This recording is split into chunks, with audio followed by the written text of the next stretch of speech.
everyone, Scott Hanson here from NFL Red Zone. I hope you're checking out 1 hour of 5 Yard Rush, one of the best podcasts on NFL football in the UK.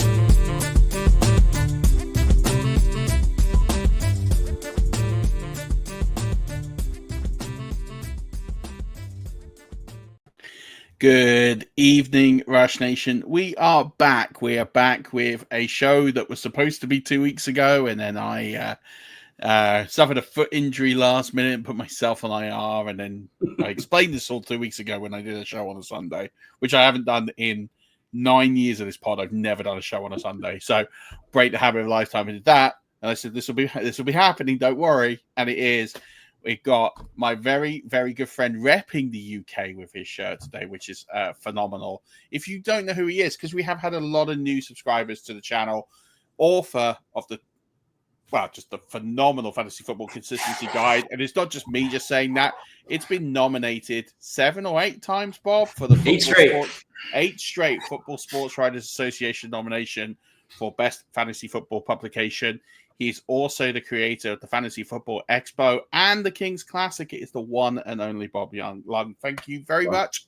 Welcome back, repping the UK, because you did the SFB draft here a couple of years ago. Yes. How are you, my friend?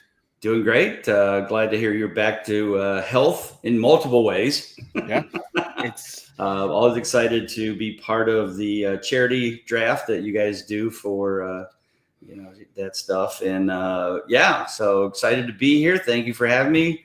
Like I said, the fact that I can still wear this shirt after 2 years is more amazing than anything.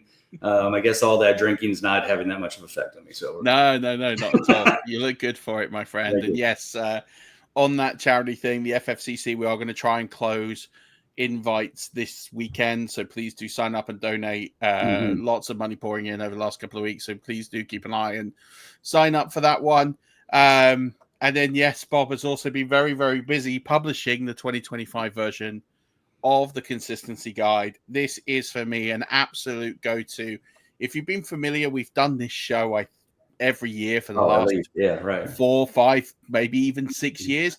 Oh, yeah. But it's still in our top 10 most viewed shows every year and most listened to because people are really bought into this idea of consistency, and they're really bought into the idea of how do they find consistent players and why it's so important. And even though people are getting that information every single year and they're buying the book, they're still tuning in because there is that edge to have. Because, it's so strange because people got this best ball mentality. And I've actually noticed the benefit of your book since the best ball boom more, because you've got those people in best ball season that are going for those dynamite plays, that are trying to go for the weak winners. And I talk about it all the time that it's good to have a couple of those players. You want to have a few ceiling players late on and reach so that you can bring in on bye weeks, and you're someone who's not a favorite in your matchup, you're up against the strongest team and you want to cause a bit of chaos. I think having that in your back pocket is good, but that shouldn't be the crux of your strategy. You need to have consistent point scoring. So I think really getting into this, and I know, again, we've talked about the book before, but I think for those, we have had a lot of new viewers on, especially in the recent weeks. We see a huge spike in YouTube followers. So why don't you tell people about the Consistency Guide, tell people about why you came up with it, the history of it, and more importantly, what you're trying to achieve with it, because it is fundamentally important to the strategy of the game. Yeah, so it came to me 20 years ago. Actually, no, now it's 23 years ago, 2002. It was, I had a team that was top 3 in scoring, and I was 7-7 in the regular season. I didn't make the playoffs. I missed by like a game or 2. And so, I'm an accountant, CPA by day. So I'm a number cruncher. I got to look at things analytically. And so I started looking, and I'm like, oh, well, a number of my players scored lots of points in just spots, various weeks. 5 touchdowns this game by Shaun Alexander. And this, guy has a big game, but that didn't work out from when you're a head to head. it doesn't always work. Now, you might get lucky and those all balance out perfectly, but it doesn't work that way. And so I'm like, I figured out if like all those guys' touchdowns would have been spread out evenly over those 14 games, I would have made the playoffs, won 2 more games, and won the championship.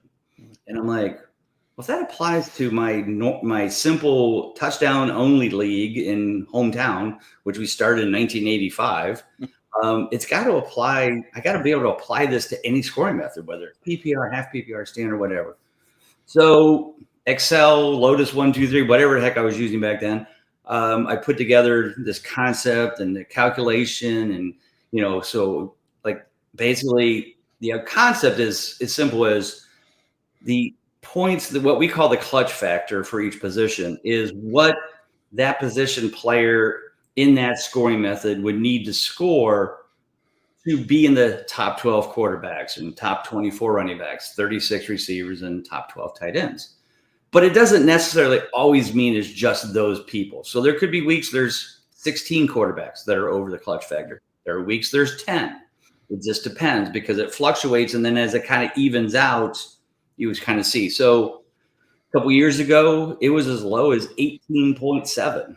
Last year was back in the high 19s, low 20s. I always just say, for argument's sake, it's 20 points for quarterbacks, 11 points for running backs and wide receivers and full PPR, and about 8.5 to 9 for tight ends. And that's what they have to get over to earn a clutch game. Obviously, more clutch games, higher percentage of consistency, and that's what we're looking for. It's a simple 0 to 100%. And we all know what that difference is. I didn't make it difficult for anybody. There's no algorithms. There's no calculus necessary. It's 0 to 100. If you're 100% consistent, which Jahmyr Gibbs and Bijan Robinson were, that's about as perfect. You can't get any more perfect than that. And so it does matter because, like you said, it doesn't matter if you're playing head-to-head or you're playing best ball. You need those floors to be high enough that if your lower, boomer bust people don't go, you're still scoring enough points. You may not be first place that week, but of course, best ball is cumulative, right? Mm-hmm. So we want that cumulative points. So we want to be sure that our basic starters are going to be consistent enough to hold that floor. And then when the booms go off, then boom, we just moved up to this spot. Mm-hmm. But if they don't go off, we stay here where other teams could be down here if they have too many boomer busts. So consistency is very important in best ball as much as it is in the regular head-to-head scoring methods. So yeah, that's, you brought up a good point. So for everybody out there that's doing, whether it's Scott Fish Bowl or whatever leagues you're in, best ball, non-best ball, this consistency information for each player can help you make that decision between what could be a team that scores this many points and so does this team. But if this team's more consistent, I guarantee they're going to have a better record. And there's even an article in the book that explains how that works, showing an example from a year in a season that two of the teams could have made the playoffs if they were more consistent, and 2 did that were more consistent. So, yeah, and I think that's fundamentally important. Is I always find that the ADP is very wonky around this time of year. Best Ball and Dynasty have come in and they've kind of, it's not set to what it's going to be like for those casual players in August. And I talk a lot about on this channel about being contrarian, that you actually want to be different in your drafts. You want to draft differently, build your team differently. And because this best ball mentality is in, I don't want to say the mainstream, but the think of players who play quite a bit of fantasy football, because if you're playing best ball, you're a degenerate like us, right? You are at this point where you will more than likely be taking a lot of flyers on players who will have those ceilings. I think of players like Rashid Shaheed, right? Who I love to have in fantasy football. There is a great place to have someone like that. But as you say, when you're building your roster, if you have half your team or more that are these guys, you're going to have weeks where you're going to be getting significant points, and then you're going to have weeks where you go dull. And I always hate the argument, right? When people moan at me like I was the top scorer in my league and I didn't make the playoffs. Mm-hmm. Yeah. So you had a couple of weeks where you absolutely crushed it, and you had a lot of weeks where you didn't. And they call it bad luck. And they call it bad luck. And it's not bad luck. Exactly that. That is the whole point of this. So if you have a team that is consistently scoring in the top 2 or 3 and you aren't making the playoffs, once I'll almost call it bad luck. 2, 3, 4 times, it's consistently your process. And that's what you need to look at. You don't need to win the regular season points scoring title. Right. You need to get into the dance, and then you need to see where you get into. And so I always view your information as vital to the early round construction. Mm-hmm. So I think past round 8, you want to take some shots, go rogue. Right. I think fair play. Like at this point, but if you the anchor of your team, the core of your team are the players that are going to be consistent. They're going to consistently, you can't afford to have a boom and bust first round, second round, third round, fourth round player. I think if this is where you can differentiate, and this is why I love your book, because whenever I'm thinking of my drafts, I'm thinking of these players. And if I'm stuck between 2 or 3 guys in my tier, I'll go to the guide. I'll literally have it up on my phone and I'll be like, okay, highest clutch rate percentage. That's as good a tiebreaker for me as ever. And I'll go over that over my own projections, Bob. Like I might project so-and-so to score 14 points more in the season, but it's how they get there is fundamentally important. And that's why I think there's so much value in what you do. I think for me, what I loved about this year's version in particular was, and you do this every year, but it kind of stuck out to me more this year, was the rookies versus the consistency. Mm-hmm. Oh, yeah. Because we've seen elevated rookie performance in the NFL in recent years. But when we say that, we haven't had that many rookies really be that level of consistency. And we had quite a few last year, which was, I think, a high, across all the positions. Yeah, it was definitely much higher last year in total for sure. I think it was 6. I think you had 6 rookies, and I was trying to break it down. I think it was the most since, I want to say 2022, maybe 2020. I can't remember. It was one of those two, but definitely more than most seasons. And last year's rookie class wasn't particularly. I mean, it was good, but I think that. It's interesting that stuck out to me. Do you want to talk a little bit about that in terms of some of the rookies that came through and why it's important to look at last year in isolation as opposed to as a general trend? Yeah. Well, first, let me just go through the numbers so people kind of understand because they don't have the book in front of them. So I started tracking this in 2010. So now we're heading into year 15, 16. Since that time, over that time period, there have been 560 rookies drafted in the first 4 rounds that were quarterbacks, running backs, wide receivers, and tight ends. Of those players, 64 of them earned over 60% consistency in their rookie season. And 60% is like just good enough. But hey, it's a rookie and he's 60%. That says something. And you may be surprised who was over and who did not. Bo Nix last year was 7th or 8th in total points, 59%, just missed. But that just shows you he was good at scoring. He scored a lot of points, but he didn't do it in a consistent fashion. So that is 11% of the people actually were over. That means 89% of all rookies in the first 4 rounds failed to get 60%. And like you said, now if you start breaking it down by year, last year we had 1 quarterback, and that was Jaden Daniels. So he was 71%. Last year at the running back position, we had Bucky Irving. And I think that was it. He was 71%. And let's be honest, who maybe you did because you're a Buccaneers fan. Maybe you actually thought Bucky Irving was going to be that good. I didn't think he was going to be that good, but yeah, right, exactly. But I was very excited, and I did think he'd bring something, and right. No one predicted he'd be that good. But yeah, he was a player I took a lot of late in drafts because I saw the potential there.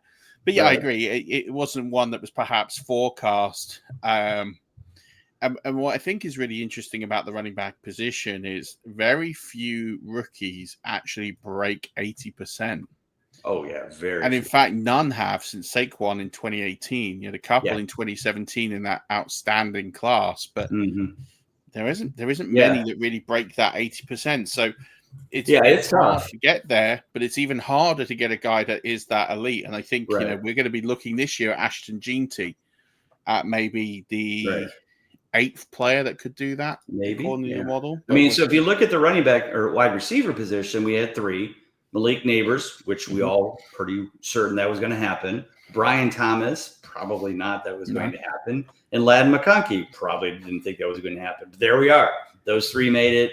And then at tight end, of course, the God sent from heaven, Brock Bowers, who still only had 71%, which is still very good. But, and only 5 tight ends have ever been over. So you Colston Loveland fans, you Tyler Warden fans, calm down. But yeah, so there was, like you said, there was quite a few last year for sure, and then as we look at this year, is Jeanty going to be that guy? So the one thing I did want to also point out that it's not obvious from the article and from looking at it. The amazing thing is that but almost all of the wide receivers who hit that mark continued their consistency going forward. I was going to bring you look at this list. It's, Mike Evans, Cooper Kupp, Jarvis Landry, Justin Jefferson, Jalen Waddle, Juju. Well, Juju had a little bit of a string. Yeah. Basically Kelvin Benjamin, maybe Juju died off quick. But Chris Olave, Julio Jones, Jamar Chase, AJ Green, Michael Thomas, Odell Beckham, all continued. But if you look at that same group of running backs who exceeded, they are all over the board. Eddie Lacy, 87%, fell off the face of the earth the next season. Doug Martin in 2012 was 81%. Clyde Edwards-Helaire, TJ Yeldon. He's my favorite on this list. Greg Richardson was our Cleveland Brown favorite. I saw Yeldon on here and I thought it was a typo. I was like, what? I don't remember TJ Yeldon being good at fantasy just because a running back is really good in his rookie season doesn't necessarily mean that he's going to come back and continue that success. So that's one thing I also wanted to point out. And quarterbacks and tight ends are kind of the same. I was going to bring up when they hit, they usually stay there. And I was going to bring up the quarterback because there was a really interesting one here because on the list from 2023 was CJ Stroud. And CJ Stroud had that phenomenal year where he had a phenomenal season. And the following year was a bit of a mare, like he just sort of disappeared off the face of the earth.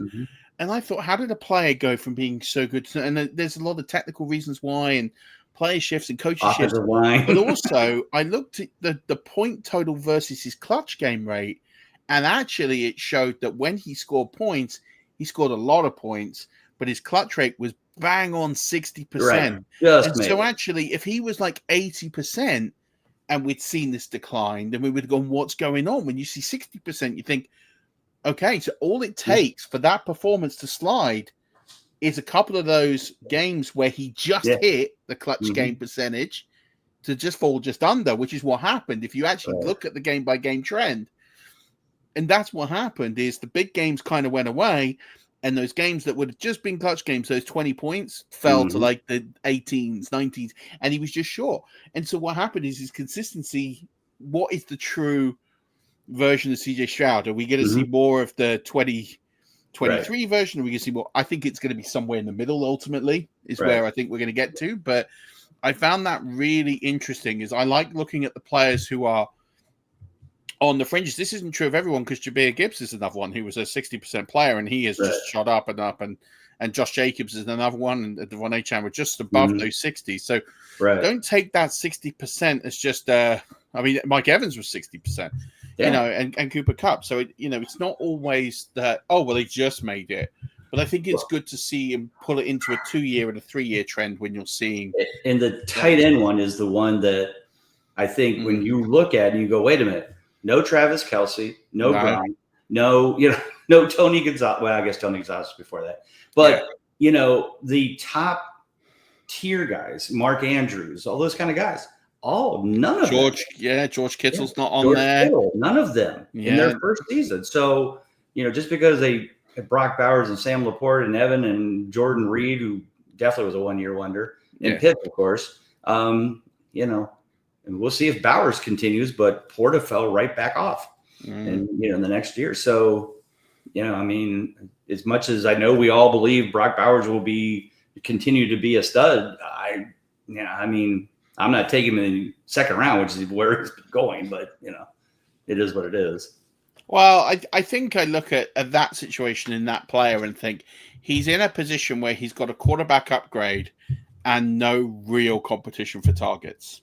Mm-hmm. So I actually think he can repeat that performance because he's got an upgrade. He did that with one of the worst sets of quarterback play on record. Right. So he's getting an upgrade in Geno Smith. Whether you like Geno Smith or not, I don't think anyone can sit here and argue that he's worse than what they had last year. No, definitely not. So he's an upgrade and he's an accurate passer. And on top of that, you've got this situation where it's Jacoby Myers, Jack Beach, I think, is a bit of a wash, and Ashton Jeanty. And I think it's Brock Bowers. I'd be quite happy to take Brock Bowers to the moon because I just don't think targets is such a thing that he's going to get a huge volume of them. And I think it's different to Trey McBride, where Trey McBride, I think, is the one I'd be worried about because Marvin Harrison's going to be better than he was. Mm-hmm. They're going to spread the ball around a bit more. He is one I think I'm slightly a little bit more concerned about. But Brock Bowers, I'm not, because I think all things equal, he's only going to get better. Right. But I can see the concern, and I think it's where we don't want to necessarily run away with the 1 year thing. And I think his price is going to be driven up, and I can totally understand people pivoting on the price. I sort of probably am not going to pay it more often than not, but I think if there is a value to be had there might be one or two teams I might try it for a bit of a contrarian view. But I think from a consistency perspective, I think he will deliver for you this year for sure. Especially at tight end, So let's move into 2025. Let's do a bit of the analysis in the book. And I don't want to spoil the entire book. I'm going to put a link into the show notes. We're actually as well, Bob, we're going to give away 3 copies of the book as well. Okay. That we are going to purchase and bring on. Someone's saying bolt up. Yep, bolt up for the Chargers. Yes. So we're going to give away 3 copies of the book. We're going to purchase 3 copies of the book for people on Amazon. So I'll share some details as to how you can win that at the end. But let's talk a little bit around this piece here with the quarterbacks. And we've got here, you've kind of got them into 4 tiers, I believe. So I'm kind of curious to see, the why you've sort of tiered them the way you have. And I think particularly because you've got one player in tier 1 with a significantly lower clutch game rate than the player who's at the top of tier 2. So what the thinking was around that, and kind of why you split your tiers like this. So I split up usually tier 1 and tier 2 into A and Bs. And the reason for that is most of the times when you look at, when you talk to anybody about, the tiers and you say quarterback, upper tier, I would say 9 times, maybe 8 times out of 10, you're going to get Lamar Jackson, Josh Allen, Joe Burrow, Jaden Daniels, Jalen Hurts. Maybe somebody will float one in or out. Maybe some people put Hurts down in the lesser tier, but it just depends who you're talking to. Jeff Manns, I think, has Jalen Hurts like number 3. So it just depends on who you're talking to and their love affair for those players. The concept is that the QB1A should be a quarterback that's going to be at least above 70% or has been 70%. Or higher. We hope there would be in the 80s, but quarterbacks are now becoming the new tight ends. If you don't get one of the top ones, you really got to hope you get lucky and get one of the lesser ones who do pick it up a notch like Mayfield did last year. But all those guys have been in the 70s, some in the 80s over the last couple of years. So they qualify for that. Then tier QB1B is more for like the 60 to 75, 80, whatever. So they're a little bit less. Not that they haven't been there, maybe even were last year, like Mayfield was. But the repeat is we haven't seen them do it more than once. So sometimes I keep them down, like I'm going to lower my expectations, but I still have them just outside, like Baker at 6. So that's kind of how they're put in there. Any changes in the offseason certainly have an effect on it. Did they get a better offensive line? Did they get another top receiver in the rookie draft? So all those things come into play. But what I'm doing is kind of saying these guys have the potential to be that, 67 to 80% or higher. And that's what the tiers are for. And then in QB2, it's a little lower percentages. Obviously, there's your backups. So, yeah. Yeah, I don't think there's a lot of controversy in what you've got there. I probably have Baker probably, I'm not too far off the top 6 you have or the top 6 I have, slightly different order, but right. I don't think they're very far away. I think you can cut and splice them. My only thing is I probably would have put Baker in that first tier and I'd have had a tier of 6. That's how I view that is It is a tier of 6 for me, or you could go a 4 and a 2. I'd have probably Burrow and Baker just a tier behind the other two, but however you splice it, but it's different horses and courses. The two names I think that are really interesting to me in tier 2, and I completely agree with kind of where you've got them as well. One I think is a little higher than I have, but the other I think is almost sort of bang on where I've got them, is Caleb Williams, who returned 35% clutch game rate, finished QB 22. And you've got him at QB9. Now, obviously, you've probably got many good reasons, and there are many reasons why we'd expect to bump, especially from a rookie. The other one is Patrick Mahomes, who you have at 12, who had a ridiculously low clutch game rate of 31%, which I think for those who sort of auto-pick Patrick Mahomes of like, well, he's the best quarterback out of what's left. They take him at QB 7, 8, 9, 10. And probably last year higher, closer to the 1, 2, 3, 4s. Yeah, right. 100%. People finally cottoning on that you can't take him that high after 3 years of poor performance, and then all of a sudden you've got him at 12, which I think is bang on. My line is pretty similar, but that clutch game rate, it's not a surprise to me, but it will be a surprise to a lot of people who are just taking Patrick Mahomes almost instinctively. Well, he's going to be better than everyone else in an Andy Reid offense. So talk a little bit about those two players, because I think they're the most interesting in this tier. Yeah, I mean, trust me, it was difficult. Like, how do I move a guy that was 31% in there? But as I said before, it's about what they've done in the past. So yes, Patrick Mahomes had his worst consistency in his history. Not even close. I think the second worst was maybe 60%. But he's always been up there. He has had his moments. Now, injuries to receivers and all kinds of, Kelsey wasn't 100% last year, but they won football games. Wasn't pretty. Sometimes it was questionable with the referees, but they won football games. So as long as they're winning football games, Patrick Mahomes doesn't need to be any better than that. And so for fantasy purposes, he wasn't. And so therefore, he just, and trust me, I think most weeks he was 17, 16, 18, like just missing, but he's still missing. And that's what it's not that great. That's why he was 11th in total points, but his consistency was only 31%, which was ranked 24th. So he barely made the QB2s. And like you said, so did Caleb Williams. And you, as you mentioned, Caleb. I mean, I'm not a super Caleb Williams fan, but there's too many positives for him not. I mean, if he fails with this group in Ben Johnson as his OC/quarter or head coach, he's done. I mean, you can't get that much giving you that much around you and fail. So if he does, maybe I have him too high at 9. I've seen people draft him higher, to be honest with you. But there's just so many question marks. A lot of people are like, oh, Bo Nix. How do you put Bo Nix in there? Well, hey, he was 59% consistent, which ranked him 9th. He was 8th in total points, and his team should be getting better. Like they got, more offensive line players. They got some more receivers. They got Evan Ingram. I'm not saying he's going to jump into the top 5, but, I've also seen Knicks go quite late. Like not everybody feels compelled to take him too early. On his his full ADP is around pick 70, which okay, I'm good with that. Give me a top 10, top 8 in both categories, and I can get him in round 6 or 7. Yeah, I'm cool with that.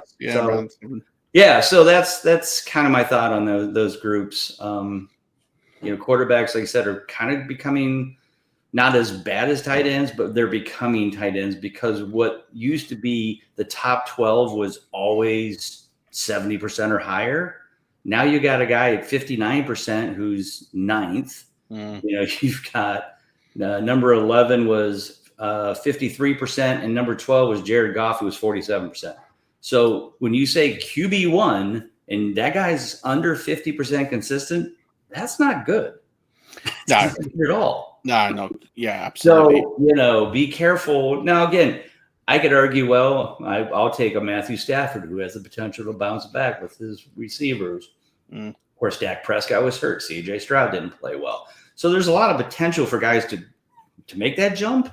It's just a question of who you want to take a chance on. Now, most of these guys you can draft in rounds 7 through 10. I've done drafts where I'll draft 8 or 9 rounds of wide receivers, tight ends, and running backs, and then go back to back and get Stafford and CJ Stroud, or Stafford and Jordan Love, or Goff, or Murray, or somebody like that. And that's fine. Because I can kind of mix and match them. They certainly have their things. And if you remember in the guide, I have the whole layout of home, away, good defense, bad defense. So I can literally, we call it consistency streaming. Like, okay, let's look at this. Jared Goff's at home. He goes in. Okay, he's not on the road. He's out. Now we put in, Stafford. He's got a better matchup. So you can almost play that and get almost a QB1. It's not perfect scenario, but it can be done. That's for sure. By the way, shout out to Jared Goff because he is Mr. Consistent. In all 3 years, in the last 3 years, his clutch rate is 47% every year. Every year. He's consistently average. Mr. 47%. Jared Goff. You've got to shout that out. In a consistency guide to be that consistent. Yeah. It's kind of an anomaly. Yeah, I actually had to double check the numbers. I'm like, this can't be real. I must have did something wrong. I looked, no, that one's right. Yeah. But and he's a guy that, I always tell people, I'm like, I have him ranked in the, top 12. But I always hey, here's what you want to do. Go into your drafts and tell everybody you can't wait to get Jared Goff because he's been ranked 6th, 7th, and 9th in total points the last 3 years. And I can't wait to draft him and then hope somebody grabs him around 6th. And then you don't have to worry about it. 100% take the problem away. Yeah. I want to talk about one QB in the 4th tier, and he's one that is, I think, the most polarizing of quarterbacks in this year's quarterback class for fantasy football, and it's the top of tier 4. It's Drake May. Now, I've had analysts on here talk up Drake May as being someone who could potentially, they're taking him over Bo Nix and actually think they'll finish above Bo Nix. I've had people on here talk him up to be a top 7, top 8 QB. I've had people on here talk him not be that. I'm curious to you, Bob. You've obviously got him at the top of tier 4, and I know last year was a bit difficult, but the thinking is that potentially the rushing upside that Drake May could bring makes him a far more exciting prospect than the players he is being drafted around his ADP. I get it. Can't argue with it. But here's what I will say. If he runs that much, last year he missed 4 games. Guess what? It's probably because he runs too much. Because he's taking hits, he's getting injured, he's pulling hamstrings, whatever his injuries were, and I don't know. I'm just guessing. Well, I think he didn't start the season, did he? Because the first part of the season... that might be part of it, too. Yeah, true. Because the first part of the season, he wasn't the designated starter. Yeah. They went to him when week 3. Oh, that's right. Yeah, you're right. So on the positive side, he was 54% consistent, which actually ranked him 10th. So from that perspective, I'm like, okay, I see that potential. But they also went out and drafted Trayvon Henderson.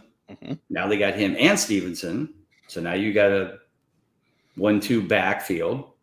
Stephon Diggs is their best receiver, which maybe is good. Depends if he can stay off boats and away from girls in bikinis, but we don't know.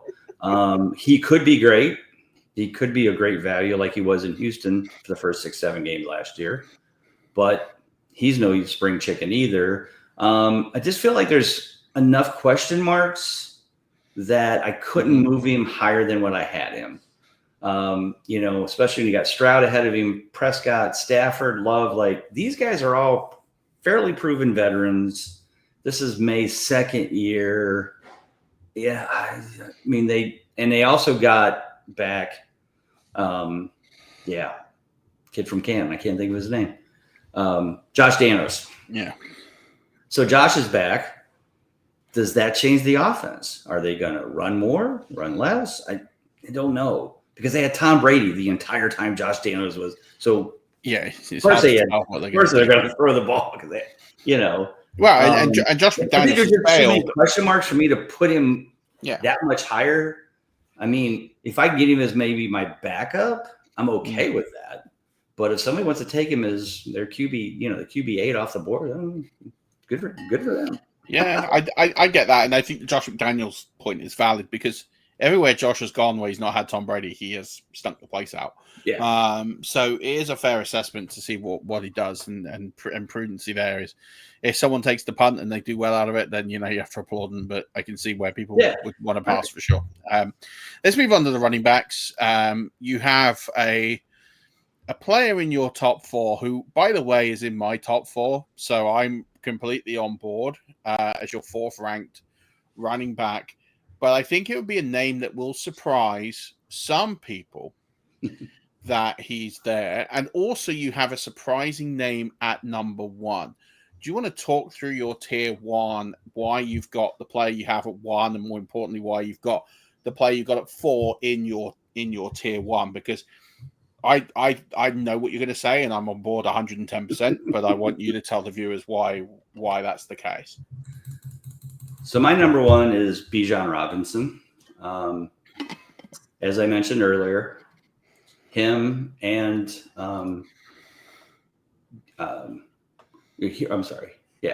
he was ranked. He was 100% consistent, and so was Gibbs. But the one thing that you look at was, well, Gibbs really picked it up when Montgomery went down. When Montgomery's there, he's still very good and still going to earn those consistency points. But if Montgomery stays healthy all year, I don't think he can put up as many points as Bijan could when Bijan's at his best, which I think that's going to happen this year. I mean, so again, you're splitting hairs. Yeah. If you want to take Gibbs over, if you want to take Barkley first, I'm not going to argue with anybody about it. I just had to rank them in an order, and that's what it came down to. So that's what I went with. Absolutely. But let's talk about player 4, because he's one that has been around for pretty much since the beginning of time, it feels like. And he's a player who people just continually knock every single year, and every year he crushes ADP. And I don't understand how he's not in other people's top 4s, but he's in yours and mine. Yep. Talk about this player. I'm sure people. It is the alien we know as Derrick Henry. Yeah. And that's exactly what he is, folks. I mean, there hasn't been many people like him.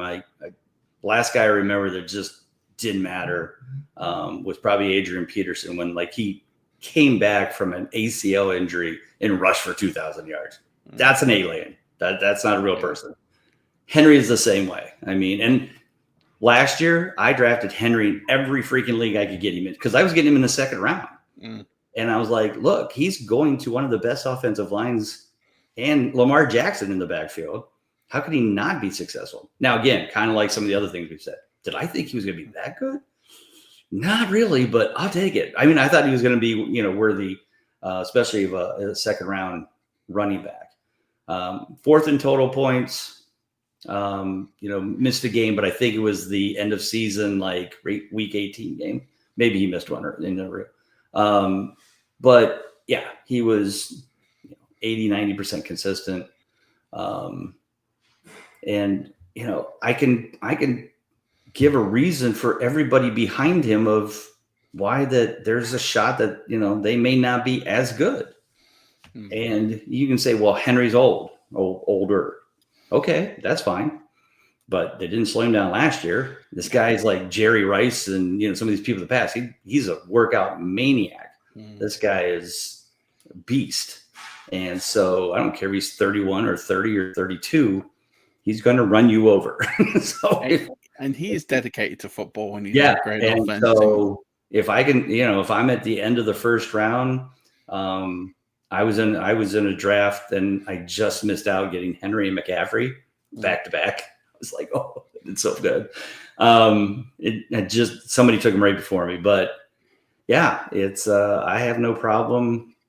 I me, I'm not a huge fan of rookies, and no. You all can take Ashton Jeanty before Derrick Henry. I'm perfectly fine with it. I'll take Henry, and if Jeanty does great, good for him. Yeah. Good for you. But I'm also not going to tell somebody at the end of the year when I didn't make the playoffs that like, oh yeah, I took Jeanty before Henry. They're like, what were you thinking? I don't want to have that conversation. So no, exactly that. I'm with you on that 100%, and I'm fine with that. Jeanty is in your tier 2 with. I think the usual mob. I think the only name on this list that's going to shock a few people, and I don't think it's that shocking, but he is higher than some players. But he did have a great year last year, and he warranted it on where he finished overall last year. Is Josh Jacobs, and what surprised me about this was his clutch rate was really high. I knew Josh Jacobs had a good season, and I know he's highly consistent, but I didn't expect him to have a 94% clutch rate. Mm-hmm. So, do you think that Josh Jacobs is going to have a very similar sort of season with that consistency? Because he doesn't put up the high, flashy game-winning week numbers, but he brings to you that stability of a player who you can put in your RB2 slot and return very, very nice numbers for you. Yeah, I mean, the 6th in total points should tell you that he's putting up pretty good numbers. I mean, granted, he's 65 points below first. Mm-hmm. Okay, but still 6 is nothing to sneeze at. At least ADP wise, I've seen him go, in round 2.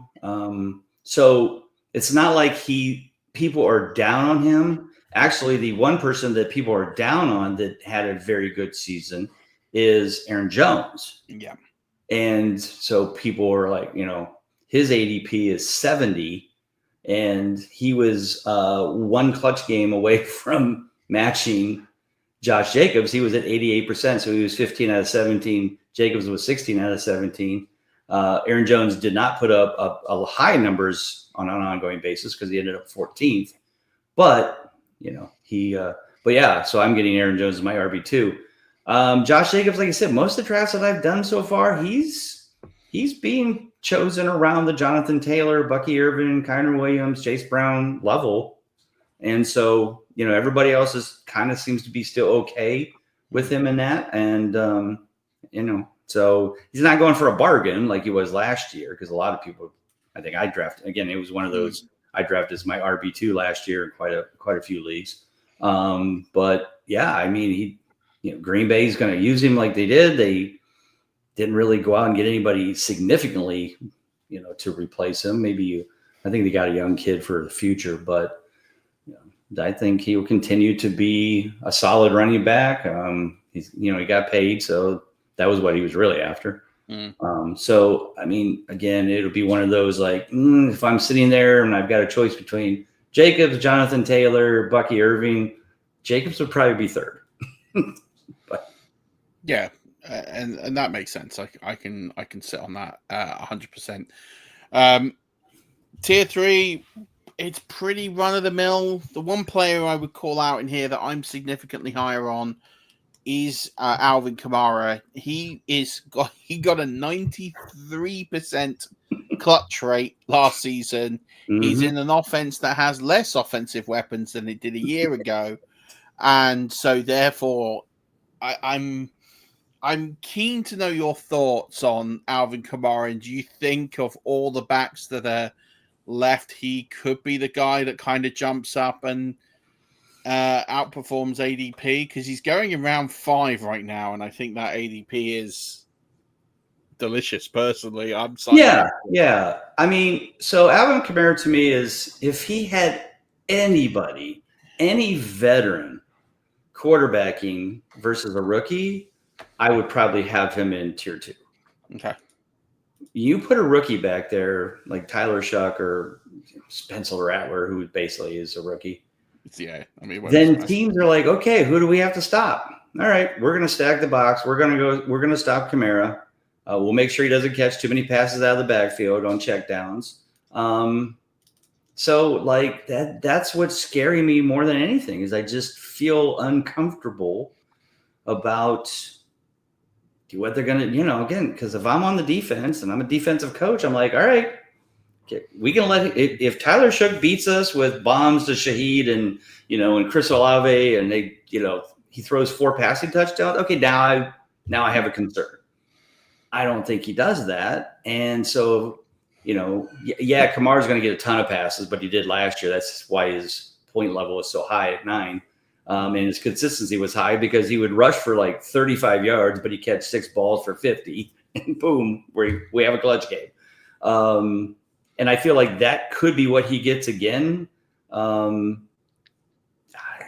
like I said, there's also my concern that, even Derek Carr was serviceable when he was playing. But I don't know if, we don't know what Tyler Shuck brings to the table. And that's the only reason I have him in that level, because I'm always a big Kamara fan. I usually draft him quite a bit, but it's just one of those, okay, where does he fit in? I don't know if I can draft him as an RB1. If I get him as a 2, I'm good. I'm fine. Yeah. I'm bullish on Alvin Kamara this year, and I get the concerns of the rookie quarterback. I think that plays into his hands a little bit for a lot of check down stuff. But also, I just back Kellen Moore. You look at what he did a year ago with Saquon Barkley. He's just a firm believer in getting the ball in the hands of the best player on the team. True. Yeah, true. and the difference between Alvin Kamara and the next best player on the team is about as wide as the chasm and the Grand Canyon. Like, Chris Olave's great, but he's one concussion from being finished in the NFL. Yeah, right. Is there anyone on that roster that's really worth a pinch of salt? Like Brandon Cooks, who's like, I don't know where, like after how many years, Bob Means, like. Right. Rashid Shaheed, but he's a deep ball threat, so he's not going to threaten that range of the field. And then Juwan Johnson, he can't stay healthy. Yeah. Like, it to me, it just feels like it's going to be all Kamara all the time. My worry is... And that's kind of what it was last year, and then he gets hurt. He wears down at the end of the season and misses the last 4 games. So that's another thing that kind of scares me. Like, he could do the same thing. He could be on wildfire for 14 weeks, and then playoffs come, and you're like, oh, well, there he goes. He's done. Yeah, that is the only worry, but I'd still be prepared. When you get that many catches out of the backfield, these defensive backs are going to spear you as soon as you catch the ball. So hopefully you can get out of bounds a lot and not get hit too often. But 100%. I'm going to move on from running back, so we'll shout out my guy who I tout up every single year, Brian Robinson Jr., 64% clutch rate. He's in your tier 4. Yeah. He's an unsung hero, but to people like you and me, he's a guy we get a lot of because he's so significantly undervalued for the role that he has. And he is a very, very good flex player when you need to bring in a flex or a backup to come in and play, because he just is consistent. He consistently scores points.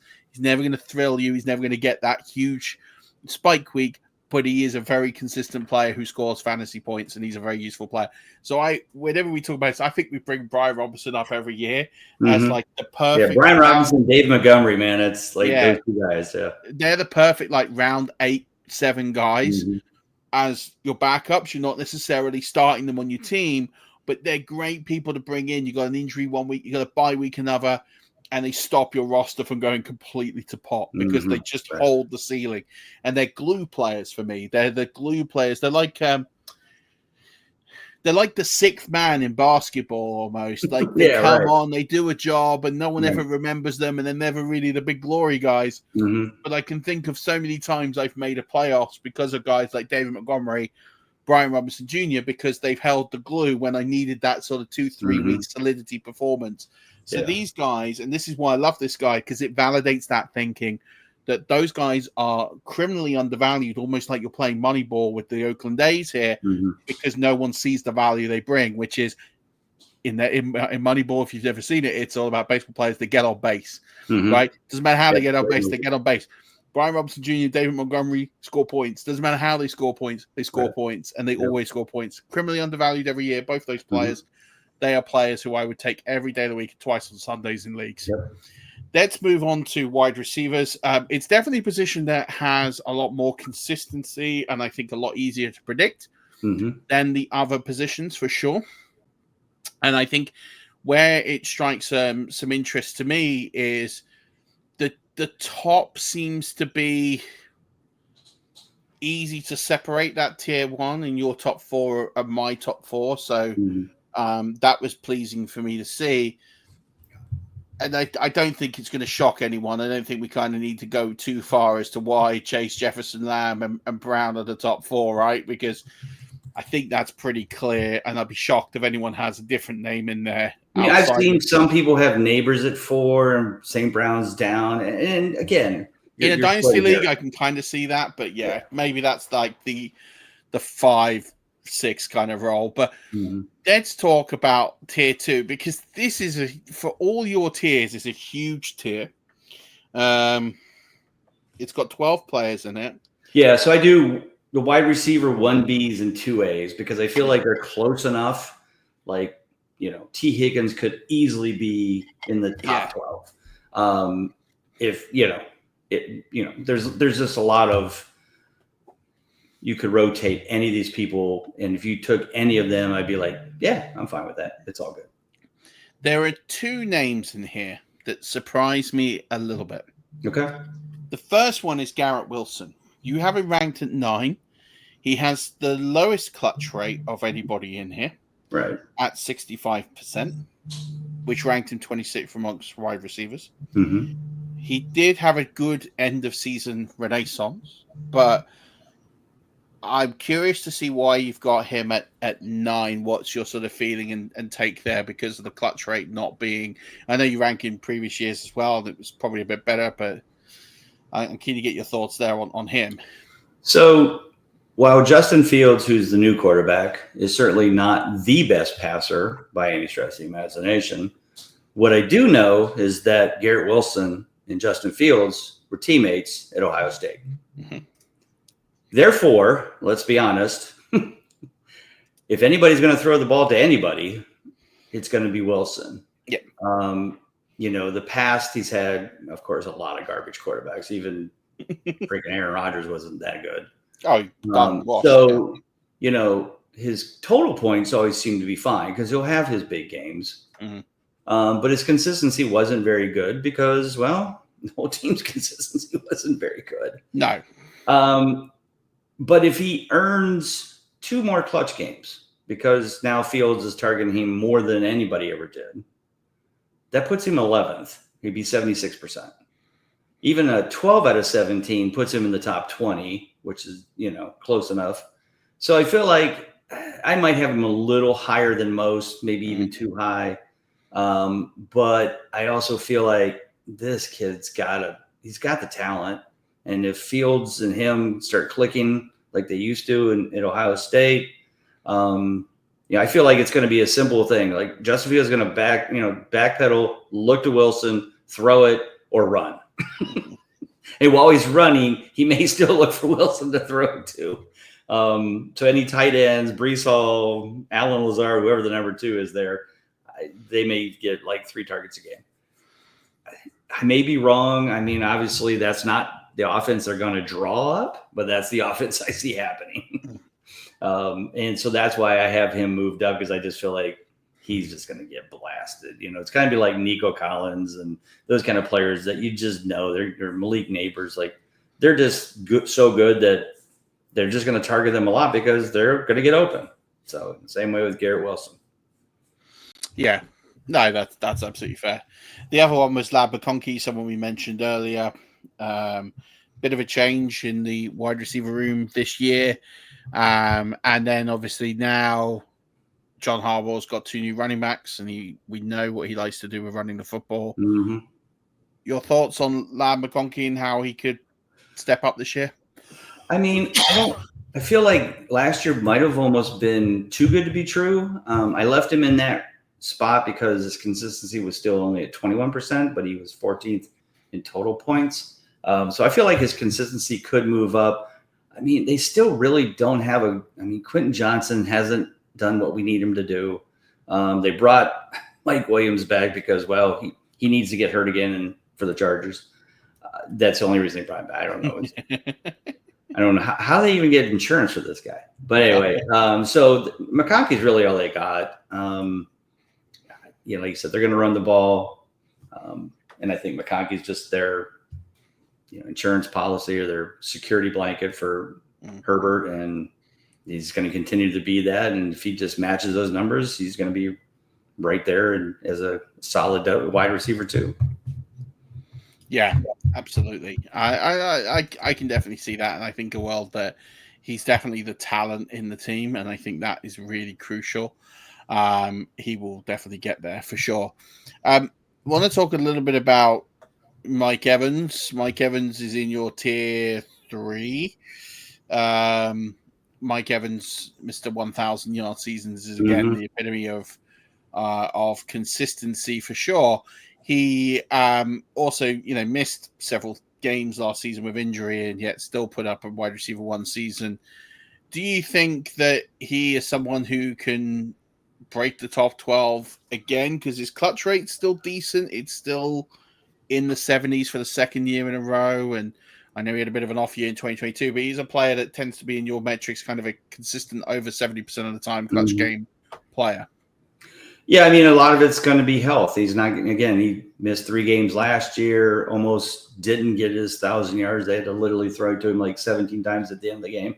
But he is Mike Evans, and Baker loves him.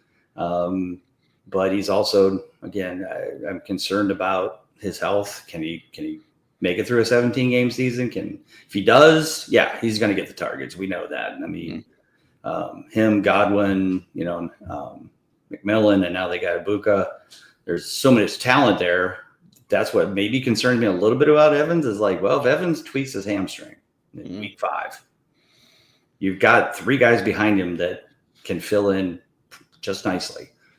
Do they rest him more so they have him for the playoffs? Because let's be honest, we know the Bucs will win the NFC South because the NFC South sucks.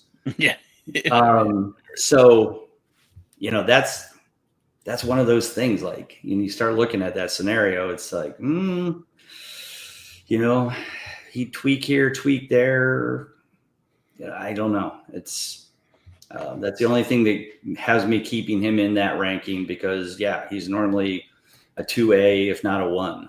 And has been consistency-wise for years, but I don't know. But he was 12th in total points. He missed 3 games, so that tells you that he's putting up the points when he's out there.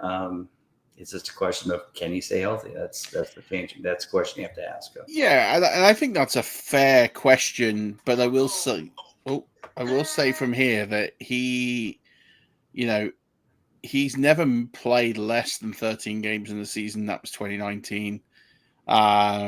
When he had that season, he then came back and played 16, 16, 15, 17, and then 14. And it was a very specific injury that he had last year, where it was an injury on the field. Sure. I wouldn't go as far as say it's a contact injury, but it was a playing injury as opposed to something else. Right. That kind of leads me to believe that he is one of the more durable players. Like his record is, you know, since he's come in the league in, what's he played now? 10 years, 11 years? Yeah. 11 years he's played 168 games. It's quite an enormous amount. I mean, that is the argument, is can he keep going? The other Buccaneers player to talk about is Chris Godwin. Chris Godwin, through 7 weeks last year, had a 100% clutch rate percentage, which ranked him first amongst all wide receivers. But obviously, he has durability issues. He might not be fit for the start of the season. Do you think Godwin is an undervalued player, or do you using that same spread of, well, there's a lot of targets here, he could be replaced easily? I mean, what are your thoughts on him? I mean, yeah, Godwin, I think, is in the same boat. You know, he's going to get the numbers when he's playing. He had that injury, you know, comes back 100% healthy, we're fine. But yeah, again, he's not getting any younger. And will they rest him if he tweaks? I don't know. We'll just have to kind of see. Yeah, absolutely. Tier 4, you got, you know, again, these players, there's no one really in here that's a big shock. Jawan Jennings might be a shock to some because, you know, there's not going to be any Brandon Ayuk for a while, but I think everyone can kind of understand why he's going to be there while he's there. Jaylen Waddle had a 20% clutch rate last year, which is shockingly bad. Yeah. And I know there's excuses on quarterback play, and Tua was injured for not quite half a season, but a good chunk of it. But I can't give that excuse when you've got other players out there like Jacoby Myers with much better clutch rates than Jaylen Waddle. That 20% feels like that should be an area of concern and a player that people should stay away from, because even if the quarterback change is there, it still feels a bit concerning. Yeah, I mean, I've seen arguments of, well, the Dolphins' defense sucks, and they only have 3 players to throw to. It's Achane, Hill, and Waddle. Well, okay. Well, wasn't that the same problem last year? Yeah. and it was brutal. I mean, certainly Tua went down for a little bit, and that didn't help. But even when they were playing, it just didn't seem to click, whatever it was, or the offensive line, lack of time, whatever the case may be. And so, yeah, I'll be honest, I'm not drafting Waddle at all. I'm not even sure I'm going to draft Tyreek unless it's just like brutally deep ADP of some kind, like it's just sitting there like, is my wide receiver 3? Okay, fine. But yeah, I don't not that thrilled about the offense. Maybe Achane, because they'll have to throw him the ball a lot, but that's it. His statistical trend is only going one way, and it's down. Yeah. Rookie season, 260 points, finished wide receiver 8, 12 clutch games out of 17 played. 2023, 198 fantasy points, 33 overall, 10 clutch games out of 14 played. And then last season, 145 fantasy points, 48th overall, 3 clutch games out of 15 games played. It doesn't feel like there's a player there that I'm eager to draft in fantasy football. And this is where the guide is so good, is you can look at this history and it's starting to point to you these statistical trends of these players, and it's backing up their point trajectory and why actually you should be stepping away from these players because it is sort of really painting a very, very telling picture. So it's well worth getting the guide for that. We'll quickly touch upon tight end. It is a bit of a basket case position. It's not an area I tend to invest too much on. We kind of alluded to this. You have 3 players in your top tier, which absolutely no one is going to debate over whether they might want to debate who the 2 and who the 3 is. I don't think anyone's debating Bowers, McBride, and Kittle, and the reasons they're there, and they're players with relatively similar clutch game rates and, you know, targets and what they achieve. So I think we can pretty much sort of leave them alone because it's pretty self-evident as to who they are, what they do. The player I think that will probably be the most polarizing in your ranks is TJ Hawkinson at 5. Obviously coming off an injury. So last season's stats with finishing 32nd in tight ends, 40% clutch rate. I don't think you could really put too much stock in that. He wasn't healthy. Where's your thinking on TJ Hockenson in this bounce back year? How are you seeing that play out? It's tough to predict. You have to believe that with a rookie quarterback, he's going to need a security blanket. Yeah, he's got JJ Jefferson or Justin Jefferson, but I feel like teams are going to be like, okay, we'll double team Jefferson, and then it's Hockenson and Addison. Well, Addison could be in trouble. We had some off-field issues. So I feel like Hockenson has a lot of opportunity to bounce back. I mean, certainly can't get worse. But it's all health, obviously, because he missed 7 games last year. So it's more the puberty, the percentage. So yeah. No, I mean, I think it's going to be really interesting. I have in my projections where I have TJ Hockenson, which isn't as high as that, but I can see the argument both sides. I think he, for me, becomes, for his ADP, he becomes a worthwhile risk, I think is a fair assessment, because you know what you're getting with the rest of the positions, and why not just take a blast and shoot for the moon.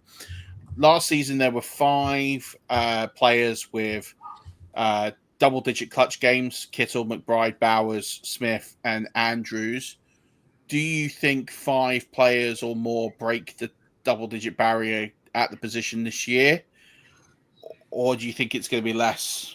And I think there's always potential for more. I mean, Kelsey was down, Laporta was down, Ingram was down, Kincaid was down. A lot of those guys have the potential to be better, better situations, better health, etc. So, yeah. Yeah, I think that's fair. Only 3 had consistently double-digit points last year, so it'll be interesting to see how they get on moving forward with the XCon formula that you've got worked out brilliantly in the book. So we're not going to break down that, but obviously the 3 above, you can see why they're 3 above with the formulas. This has been amazing. As I said, we're going to give away 3 copies of the book, and this is really to tell who has been paying attention. So you'll need to go back. Bob and I mentioned 2 running backs in this show that we talk about every single year as glue guys and players that we seem to talk about every year because they're not sexy, but they just automatically score points. And I used a Moneyball reference, so you should be able to listen out and get it. All you need to do in the YouTube comments is tell me the name of those 2 running backs. And if you get those in the YouTube comments, first 3 people to do that, I will then find a way to get in touch with you, and we will get you a copy of Bob's guide out to you. So it has to be exclusive to YouTube. So if you're listening to this on the podcast, pop over to the YouTube, hit subscribe, and then fill it in on the YouTube comments. So first 3 people to do that will get copies of the guide. We'll make sure it gets out to you in due course, ready for season. Bob, it's been amazing. I will put a link out to the book so people can buy it if they don't win one. But why don't you tell everyone where they can find you in the internet? And obviously you got the so many places. The expo. Yeah, you've got the expo coming up. So tell people where they can go if they're interested. And I know you still got a few tickets on sale. Yeah, If they're US wide, we do get a lot of US listeners. So great. So websites, Big Guy Fantasy Sports for all the consistency, articles, tools, etc. The Fantasy Football Expo if you live in the States and you want to come to that, August 8th through the 10th in Canton, Ohio. Don't miss it. You should be there. Twitter is @Bob_Lung. And @the FF Expo across all socials for the expo. So, sir, thank you for having me as always. Always a pleasure. Listen, it's always a pleasure whenever we get together. It's always great fun when we chat. I really appreciate the knowledge. This is, again, an episode I get requested every year, especially from our patrons and people. So this has been full of knowledge. It's going to be clipped out of on the YouTube as well. So I'm looking forward to people enjoying this. Make sure you go and buy the book, support it. First of all, it's like $12 or, it's not a lot of money. It's a couple of pints and a couple of drinks. I promise you, you will draft better because of it. I have bought this book every year for the last 8 years. Even though Bob sends me a copy, I still go and buy it because I want to support him, and also because I like to have the hard copy and I like to write my notes in there. But it is a phenomenal guide. I open up in so many drafts. So please go and buy it. Support Bob and all the great work he does. Give him a follow on the X Machine, and tell him how much you love the book and tell him that I sent you. We will be back next week. We will try and get another sterling guest on here as well. We are rolling with fantasy football. Sign up to the FFCC. Keep an eye out for the listener leagues. We'll be dropping really soon. Just support everyone. Do me a favor. It's hot this weekend. If you just get 2 minutes this weekend, I've heard so many stories from people in our community over the last couple of months. With people that have lost. We talked about Anti-Severino a couple of weeks ago with Jim Coventry. He came on, did a lovely tribute. We've had professional athletes die in car crashes. We've had actors. We've had lots of people. There seems to be this sort of suffering at the moment where some really good people are leaving us. Just do me a favor this weekend, 2 minutes, pick someone you really appreciate, drop them a message and just tell them that how much you appreciate them. Perfect. That's what I'm asking absolutely everyone to do. Get an opportunity just to tell someone how much you appreciate them. You never know. This world is short. Our time is short on it. Yes. Take that opportunity. I promise you're never going to regret it. Do that for me if you could. Until then, Rush Nation, we'll be back next week. Enjoy your Scott Fish Bowl drafts. I'll be live tomorrow drafting in London, so I'm looking forward to that. Until then, as always, don't forget, keep rushing.